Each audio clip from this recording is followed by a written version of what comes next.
king of Egypt. Ptolemy was frightened at his presence and fled, leaving many casualties. The fortified cities in the land of Egypt were captured, and Antiochus plundered the land of Egypt. So again, we got to ask, who are these true Christians? Ptolemy came in and made it his business to remove true Christianity. Alexander the Great, or the Greek before him, came in to a place called Rokoti, what they call Alexandria, and they wanted to remove true Christianity. The first Christians, however, were and are the watchers, say watchers, who aid or help in the way of Ene-Re, called Nazarites, say Nazarites. Say Essenes. Say Asarians. Say Ansarians. And they were the followers of the original sacrificial shepherd Asaru, and they were protectors of his genealogy, out of which all the high priests, seers, prophetesses, and messiahs or messiahs would come. One blood, one family, one accord. So by the time as you start talking about the third scroll within the Bereshith, and you're learning about this Nakash, whose teachings are of the Aryan Hindu, understand why that's important. If we jump to page 119, the third paragraph from the top, yet what members of humanity don't realize that when this took place, I'll go a paragraph up. Now when it comes to the Hellenistic Greco-Romans, they were the first Europeans who through cultural diffusion came to call and be called Christians. The Christians are who? Hellenistic Greco-Romans.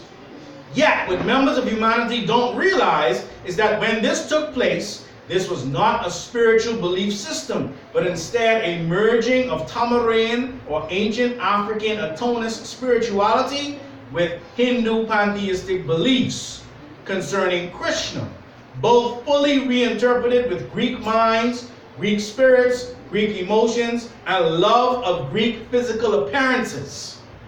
That's what is being called Christianity today. A deception. And correlates with what? 2 Corinthians 11, starting from verse 13. Matter of fact, if you read that entire chapter, they tell you about another Jesus. They tell you about another gospel. They tell you about another spirit. They were moving in their doctrine. And so, those of us who are following that doctrine, unfortunately, are not saved, but deceived. All we're saying as the Holy Qubtic Church is, we better wake up. You better realize what these people have as their agenda. Go look up Agenda 21. I ain't talking about it today. Just look it up. See how they want to control every plant, every person, every parcel of land, every piece of water, every piece of resource on the planet. They want to control. But you sitting up here being Christian.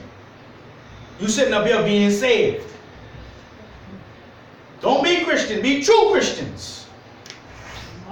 Don't just talk about the Messiah, live like the Messiah. Don't be the basketball team that just watch Michael Jordan videos all day and don't practice. That's what we doing in the church. Be watching the greatest. Oh man, look at that. Woo, you saw that? Man, he made the ball. Woo, my goodness. Woo. And you can't do one move. But you saying you and him are the same. You saying you on one accord with him. Yahshua prayed the way the true Christians pray, the way that atonist Christians pray. Do you know how to pray like a true Christian? Yahshua kept the Shabbat that you call Sabbath today. Do you know how to keep the Sabbath? Yahshua kept Hanukkah. Starting from December 21st to the 29th. Do you know how to keep Hanukkah? Yahshua kept Christmas. Do you know how to keep Christmas? You call it Christmas. Ain't no Christmas in the Bible. But we can find